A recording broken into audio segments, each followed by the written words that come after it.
그리고 국내의원 여러분, 한나라당의 전유업 의원입니다.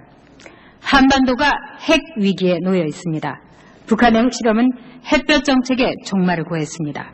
햇볕이란 단어로 시작하고 포용이란 단어로 끝난 대북 정책은 완전히 실패했습니다.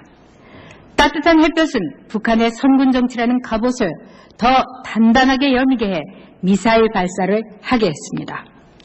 묻지마 지원으로 대표되는 포용 정책은 마침내 핵실험 도발까지도 껴안았습니다.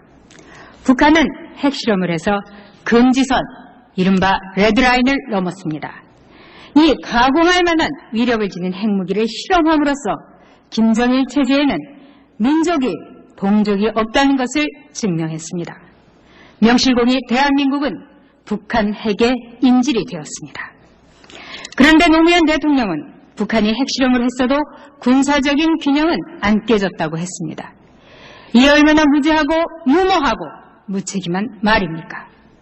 핵무기의 가장 큰 특성은 비대칭성입니다. 즉 핵무기 하나면은 모든 무기들이 말 그대로 존재의 이유가 무색해지는 것입니다.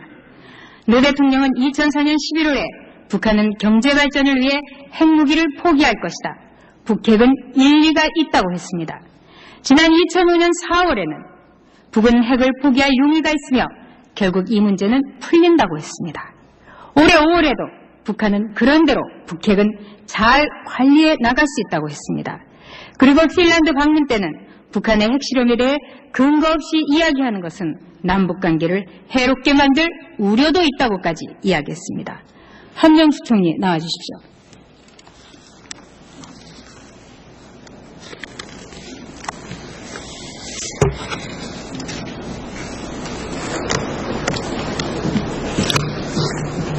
현재 노무현 대통령은 굳이 사퇴 요구를 할 것도 없이 국민들에 의한 심정적 탄핵 상태다, 이렇게 볼 수 있습니다. 노무현 정부는 북한에 대한 그릇된 인식, 그릇된 정보, 그릇된 정책으로 일관했기 때문입니다. 총리께서는 취임하시면서 얼굴마당 총리는 절대로 되지 않겠다, 이렇게 말씀하셨습니다. 책임 총리로서 답해 주십시오. 지금 국정에 있어서 북핵 의제가 가장 중요하다는 점 동의하십니까? 그렇습니다. 북핵에 대해서 수시로 보고를 받고 계시며 책임 총리로서 일하시는데 지장이 없는 수준입니까? 그렇습니다. 북한 핵에 대해서 제대로 파악하고 있다고 자신하십니까? 북한 핵의 어떤 부분에 대해서 말씀이십니까? 북한 핵실험 한 것부터 해서 네, 북한 핵의 그렇습니다. 어떤 부분, 특정 부분까지 말씀하실 필요 있으십니까? 기술적인 문제를 묻는다면 그런 거는 좀 제가 그건 전문가에게 물어보고 조언을 받으시면 되죠. 저는 이번에 대정부 질문을 준비하면서 북한 핵실험과 관련해서 과연 한명수 총리가 이끌고 있는 우리 내각은 어느 정도 북한 핵에 대해서 알고 있나를 조사했습니다. 먼저 북한 핵실험에 대해서 그 원재료의 생산, 구입 경로에 대한 자료를 외교통상부, 통일부, 국방부, 과기부에 요구했습니다. 먼저 외교통상부의 답변을 보시겠습니다. 지금 한번 봐주시죠. 북한 체제의 이 확인을 제가 물었습니다. 그 경로라든가 여기에 대해서 외통부는 북한 체제의 특성상 확인이 어렵다면서 북한의 핵 능력에 대해서는 다양한 평가가 있다. 우리 정부는 관련국들과 이에 대해서 정보와 평가를 공유하고 있다고 했습니다. 그 다음에는 과기부의 관련 답변입니다. 같은 질문을 했습니다. 그런데 대답은 이렇게 달랐습니다. 과기부는 취득한 정보가 없고 특히 우방 국가한테 제공받은 정보가 없다고 했습니다. 총리, 이게 도대체 어떻게 된 일입니까? 결론적으로 각 부서마다 제대로 모르고 있지 않습니까? 정보 공유도 안 되고 있지 않습니까? 어떻게 한 내각에서 이럴 수가 있습니까? 네. 네, 지금 아주 전문적인 분야에 대한 정보에 관해서 질의를 하셨습니다만 실제로 제가 외통부와 과기부에서 가지고 있는 견해에 대해서 지금 봤습니다. 이 부분에 대해서는 좀 더 챙겨보겠습니다. 총리, 이거는 전문적인 보고가 아닙니다.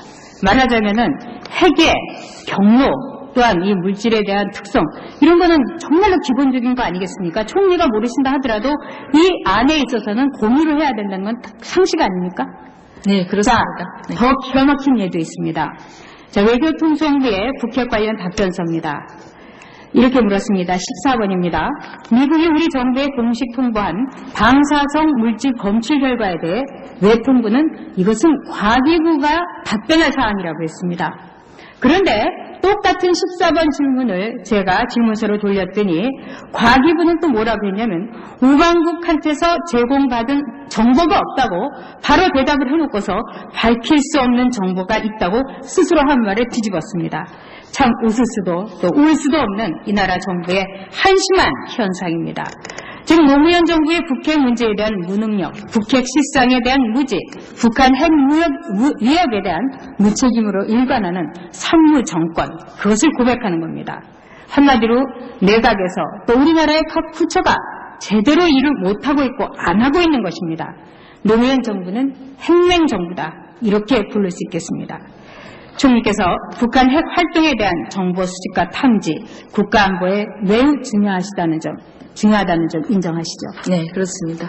전문적인 것이 아닌 간단한 것을 묻겠습니다. 북한 핵실험에 사용된 원료가 플루토늄이었습니까? 아니면 우라늄이었습니까? 지금 저희가 파악하고 있는 것은 일반적으로 알려져 있기는 플루토늄이라고 알고 있습니다. 그렇습니다. 국방부에서 북핵 관련 답변서에서 플루토늄을 사용했다, 이렇게 답했습니다. 그런데 과기부에서는 여기에 대해서 아무런 정보가 없습니다. 과기부에서는 플루토늄에 대한 양, 확보, 추정지 이런 답변 자료에 대해서 전혀 모르고 있다는 것입니다. 국방부는 알고 있고 또 총리께서도 전문적인 전문적인 지식이 아니라 아주 기초적인 거기 때문에 알고 있다 했는데 왜 과기부에서는 여기에 대해서 모르고 전혀 정보가 없는 것입니까? 전혀 공유를 하지 않으십니까? 제가 알기로는 이러한 정보는 대체적으로 정보 사항이고 그리고 굉장히 극비에 붙여지는 하나의 정보 사항일 뿐만 아니라 어디까지나 추정을 좀 근거로 하고 있는 것이기 때문에 아마 조심스러워서 그렇게 답변한 게 아닌가 이런 생각이 듭니다만 어쨌든 의원님께서 지적하신 이 핵 사항에 대한 정부 부처의 공유 문제는 제가 향후에 좀 더 챙기도록 하겠습니다. 더 많이 챙기시든지 뭔가 내각을 이끌어가는 데 있어서 국정에 대해서 총리가 제대로 파악을 못하고 있다, 이런 말을 듣지 않으시도록 하는 게 중요합니다. 네. 지금 말씀드린 것은 극비사항이 아닙니다. 다 공개하고 또한 국방부에서도 여기에 대해서 이것이 뭐 극비사항이라든지 여기에 대해서 조심스럽게 말해야 되는 사항이 아니라 신문에도 났었고 누구나 다 알고 있고 웬만하면 알고 있는 사항입니다. 그런데도 과기부에서 이런 답을 했다는 것은 정말로 기가 막힌 일이 아닐 수 없습니다. 과학기술부는 아무것도 모르고 또 정보도 갖고 있지 않습니다. 왜 이렇게 정부 내에 이런 중요한 그리고 기본적인 논의조차도 엉망입니까? 그 이유가 어디에 있습니까? 수장으로서 여기에 대해서는 답변해야 되지 않으십니까? 네, 지금 핵 문제와 관련해서 실제적으로 저희들이 국가안전 보장 체제가 지금 과기부가 조금 기술적인 측면에서는 결합돼 있지만 안전보장이사회에 지금 NSC에 들어와 있지 않은 것도 하나의 좀 원인이 아닌가 이런 생각이 들어서 앞으로 이 국가안전보장 체제에 과기부도 포함시켜야 되지 않나 의원님의 말씀을 들으니까 정보 공유문에서 좀 그런 생각이 듭니다. 총리께 말씀드립니다만 이거는 뭐 국가의 대단한 뭐 기밀 사항이 아니라 기초적이고 지금 핵 문제가 가장 중요한데 국무회의에서도 그럼 이 문제를 안 다룬단 말입니까? 그건 도저히 이해할 수 없지 않습니까? 북한은 우리가 김대중 정부의 따뜻한 햇볕을 쬐어주고 노무현 정부의 살가운 포용으로 받쳐줄 때 쉼없이 치열하게 핵무기를 개발하고 핵실험을 했습니다. 즉 노무현 정부는 묻지마 지원을 하면서 이렇게 아무것도 모른 채 북한에 묻지도 모른 채 묻지도 못하고 눈을 뜨고 당했습니다. 우리나라가 핵실험 뒤에 외교센터가 됐다는 말씀을 하셨습니다. 이건 불량집에 사람이 모여든 것을 가지고 동네에 화기애애한 의한 동네 사랑방 됐다 이렇게 말하는 거하고 뭐가 다릅니까? 그렇지 않습니다. 그 발언에 대해서 네.